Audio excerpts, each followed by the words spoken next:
देवेंद्र और अंधे कुएं का राज मध्य प्रदेश के एक छोटे से गांव में देवेंद्र नाम का 17 साल का लड़का रहता था। गांव शांत था, लेकिन उस शांति के पीछे एक पुराना डर छुपा था।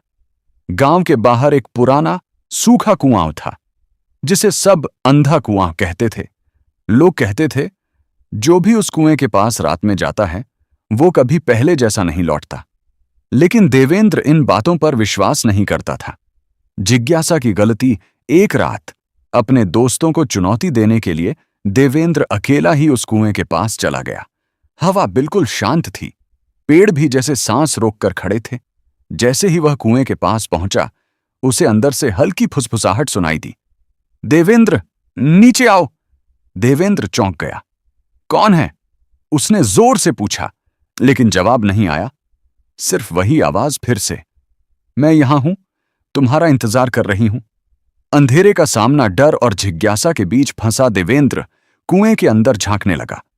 अचानक उसे लगा जैसे अंदर कुछ हिल रहा है, और फिर एक सफेद चेहरा बिना आंखों के धीरे धीरे ऊपर आने लगा। देवेंद्र पीछे हट गया, लेकिन उसके पैर जैसे जमीन में जम गए थे। वो चेहरा मुस्कुराया और बोला, अब तुम भी हमारे साथ रहोगे। गायब होने की शुरुआत। अगली सुबह देवेंद्र अपने घर में था, लेकिन कुछ बदल गया था। उसकी आंखें खाली थीं। वो किसी से बात नहीं करता था।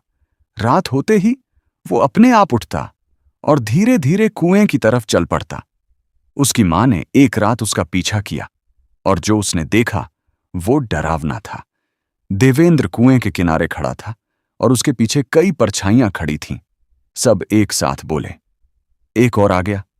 अंत या शुरुआत। अगले दिन देवेंद्र गायब हो गया। लोग कहते हैं, आज भी उस कुएं से आवाज आती है, देवेंद्र, किसी को और लेकर आओ। और कुछ लोगों ने दावा किया है कि रात में कुएं के पास एक लड़का खड़ा दिखता है, जिसकी आंखें नहीं हैं और वो बस मुस्कुरा रहा होता है।